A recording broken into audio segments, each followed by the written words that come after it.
আমিও ফেস করে আসছি, স্মৃতির গায়ে পর্যন্ত হাত তুলিছে। চেষ্টা করছি যে আমি বিথি যে আমার বেস্ট ফ্রেন্ড তাও আমি বিথিকে আজ পর্যন্ত আপনি করে কথা বলি। আজ পর্যন্ত আমি ওর সাথেও মনে হয় না যে আমি রুট করে কথা বলছি। ইনফ্যাক্ট সে আমার গায়ে হাত তুললো, আমি কখনোই ওইটা নিয়ে আমার কাছে মনে হয় না যে না, যে ওইটাও আমার কাছে কখনোই মনে হয় না যে ও কেন ফ্রেন্ড হয়ে কেনই করবে। বাট আমি তাকে সবসময় উঁচু জায়গাতেই আমি ওই দুইটা মানুষকে সবসময় রেখে দিচ্ছি। আপনার কিন্তু তখন ওই সেন্সটা থাকবে না, আপনার মাথা খারাপ হয়ে যাবে। সো এগুলো আমিও ফেস করে আসছি, স্মৃতির গায়ে পর্যন্ত হাত তুলিছে।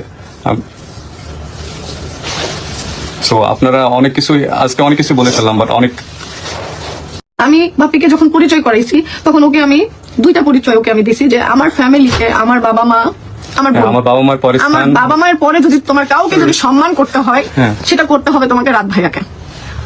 এইভাবে আমি তার সাথে পরিচয়। তো আমি যখন কোশ্চেন করতাম যে কেন আমার এত প্রায়োরিটি দিতে হবে, কোনো রাগ করতে দেয় না। ও বলতো যে রক্তের তো কেউ না, যদি ভিডিও একসাথে থাকে ভিডিও করে এটাতে এত ক্রেডিট কিভাবে আসে, ও এটা আমাকে প্রশ্ন করতো, রাগ করতো অনেক সময় যে আমাকে বুঝায় দাও। আমি তখন ওকে ডিটেলসে বলতাম যে আমার এই সময়টাতে ভাইয়া ছিল, এই সময়টাতে তারা আমার পাশে ছিল, এই সময়টাতে তারা। বাট ভাই সম্পর্কের মাঝে ভালো মন্দ সবার, ভাইয়াদেরও অনেক খারাপ সময় গেছে, অনেক খারাপ সিচুয়েশন গেছে। আজকে এত গাড়ি বাড়ি দেখতেছেন, কিন্তু সেই রাত ভাইয়ের পকেটে যখন 50 টাকা থাকতো না তখন আমি স্মৃতি তাদের লাইফে এসেছিলাম।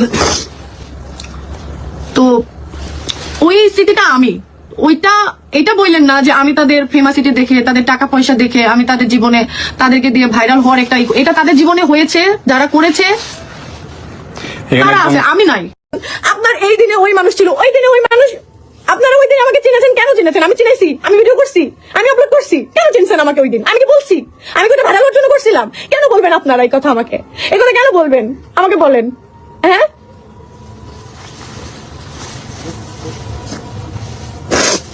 প্রত্যেকটা মানুষেরই কষ্ট লাগা থাকতে পারে, খারাপ লাগা থাকতে পারে, বুঝতে পারি। আমি ভাবছি মেসেজ দেখেই নাই, কারণ আমি তো ওই যে কি বলে সিন হইলে গ্রিন কালার হয় না, ওইটা তো আমি দেখতে পাই না। আমি তো জানি না যে ওইটা ছাড়াও মেসেজ দেখা যায়। পরে আমি শুনতেছি যে সবার সামনে মেসেজ দেখেছে সে। সবাই আমাকে বলেছে, অনেকেই বলেছে আমাকে যে আসবে না। আমি কনফিডেন্স নিয়ে বলেছি না, দেখবা যে ঠিকই আসতেছে, ঠিকই সারপ্রাইজ দিচ্ছে। কই আমি তো এসে তো বলতেছি না ঢোল পিটে পিটে।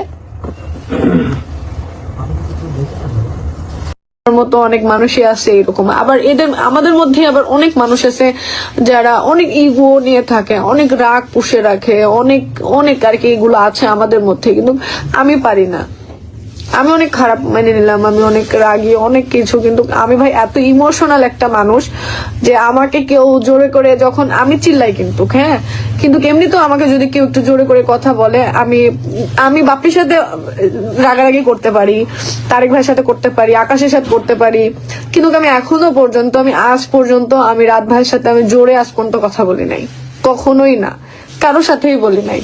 কেউ বলতে পারবে না যে আমি কারোর সাথে অনেক জোরে চিল্লায় ঝগড়া করে, কারোর সাথে খারাপ আচরণ করে, কেউ বলতে পারবে না। কারোর সাথেই করি নাই আমি।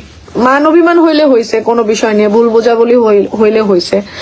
আমার লাইফে যত মানুষ আছে সবগুলো মানুষ সেম কথা বলতে পারবে, কিন্তু এটা বলতে পারবে না যে স্মৃতি রাগ পুষে রেখেছে, ইগো ধরে রেখেছে। এটা কেউ আমাকে নিয়ে এই কথাটা বলতে পারবে না। আমি জানি না কেউ বলতে পারবে কিনা, আমার জানা মতো হয়তো পারবে না, কারণ আমি তো নিজে রাখতেই পারি না।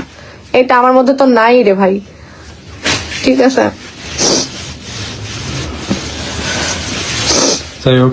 সারা জীবন মানুষের অবহেলা পাইছি, কিন্তু আমার খারাপ সময়ের পর থেকে আমি অনেক অবহেলা পাইছি, মানুষের অনেক কথা শুনেছি, অনেক কিছু করেছি। এগুলো হজম করতে করতে করতে করতে বিষয়গুলো নর্মাল হয়ে গেছে আমার কাছে, যদিও কিন্তু তোমার কাছে এটা নরমাল হতে পারে, বাট আমি তো এটা নরমাল হতে দিব না।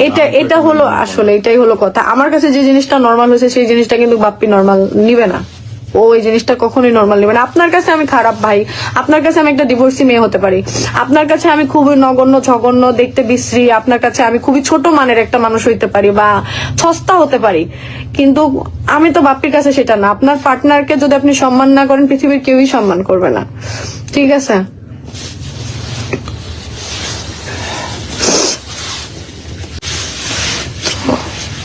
যাই হোক, আমি একটা কথা বলবো, লাস্ট একটা কথা বলতে চাই আপনাদেরকে। কখনো নিজের জায়গা নিয়ে, কখনো টাকা পয়সা নিয়ে, কখনো নিজের অনেক সয় সম্পত্তি নিয়ে, কখনো নিজের চেহারা নিয়ে, কখনো এগুলো নিয়ে অহংকার করতে হয় না, এগুলো নিয়ে অহংকার দেখাতে হয় না। এই অহংকার না মানে পতনের মূল, আর এই অহংকারটা না একদিন ধ্বংস করে দেয় মানুষকে। সেটা যে কোনো বিষয়ে আপনি আজকে আপনার পরিচিতির অহংকার করবেন, এটা যাইতে কতক্ষণ বলেন?